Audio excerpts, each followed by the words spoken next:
الحمد للہ وحدہ والصلاة والسلام علی من لا نبی بعدہ اما بعد۔ ایسی حالت جو ہماری زندگی میں اکثر و بیشتر پیش آ جاتا ہے، سخت سردی ہے، حالت یہ ہے کہ پانی ہاتھ پہ ڈالا ہی نہیں جا رہا، اور بدخوابی کی وجہ سے، برے خواب کی وجہ سے آپ پہ غسل واجب ہو گیا، تو آپ کو کیا کرنا ہوگا؟ اگر آپ غسل کرتے ہیں تو آپ پہ موت بھی واقع ہو سکتی ہے۔ آپ غسل نہیں کریں گے تو آپ کی نماز جائز نہیں، نماز قبول نہیں ہوگی۔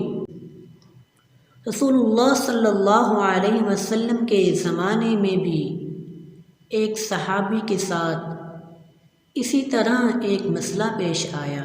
ایک شخص سفر میں تھا اور اس کے سر پہ چوٹ لگی ہوئی تھی۔ رات کو جب وہ سویا تو اس پہ غسل واجب ہو گیا، تو سوال پوچھنے والا کہ کیا غسل ضروری ہے؟ جواب دینے والے نے سوچا ہی نہیں اور کہہ دیا کہ غسل واجب ہے۔ اس نے غسل کیا اور فوت ہو گیا۔ جب رسول اللہ صلی اللہ علیہ وسلم کو اس بات کی خبر ملی تو آپ صلی اللہ علیہ وسلم نے ناراضگی کا اظہار کیا، اور آپ صلی اللہ علیہ وسلم نے ارشاد فرمایا، اللہ تعالیٰ ان کو قتل کرے جنہوں نے اس کو قتل کر دیا۔ دوستو اور بھائیو، اگر ہمارے ساتھ ہماری زندگی میں کبھی اس طرح کا معاملہ پیش آتا ہے ہمارے ساتھ، تو ہمیں کیا کرنا چاہیے؟ صحابی رسول سیدنا عمر رضی اللہ تعالی عنہ بیان فرماتے ہیں، سخت ٹھنڈی رات تھی اور بدخوابی کی وجہ سے مجھ پہ غسل واجب ہو گیا۔ مجھے بہت ڈر لگا کہ اگر میں نے غسل کر لیا تو میں تو ہلاک ہو جاؤں گا، بس میں نے تیمم کیا اور صحابہ کرام رضی اللہ عنہم اجمعین کو نماز پڑھائی، اور یہ صبح کی نماز تھی۔ میں جب مدینے آیا، جب ہم سب مدینے آئے تو آپ صلی اللہ علیہ وسلم سے جب میں نے یہ قصہ بیان کیا صحابہ کرام کو، میں نے اس طرح نماز پڑھائی ہے، تو اس پر آپ صلی اللہ علیہ وسلم نے ارشاد فرمایا، اے عمر، تو نے اپنے ساتھیوں کو نماز کروا دی، جماعت کروا دی، اس حالت میں آپ جنبی تھے۔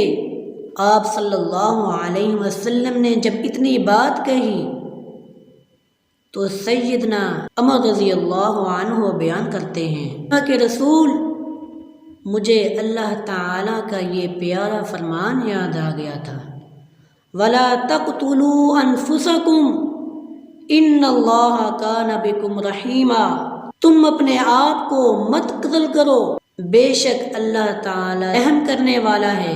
تو یہ بات سن کے آپ صلی اللہ علیہ وسلم مسکرا دیے، اور آپ صلی اللہ علیہ وسلم نے کچھ نہیں کہا۔ آپ صلی اللہ علیہ وسلم کی اس حدیث میں ہم کیا کر سکتے ہیں؟ اگر آپ اس علاقے میں ہیں جہاں ٹھنڈ اس قدر زیادہ ہے کہ غسل کرنا ہلاکت کا باعث بن جائے، تو اس سے بہتر ہے کہ تیمم کر لیا جائے۔ اور ہاں، اگر کوئی بیمار ہے تو دین نے اس کے لیے آسانی رکھی ہے کہ وہ تیمم کر لے اور نماز پڑھے اور خود کو نماز سے محروم نہ کرے۔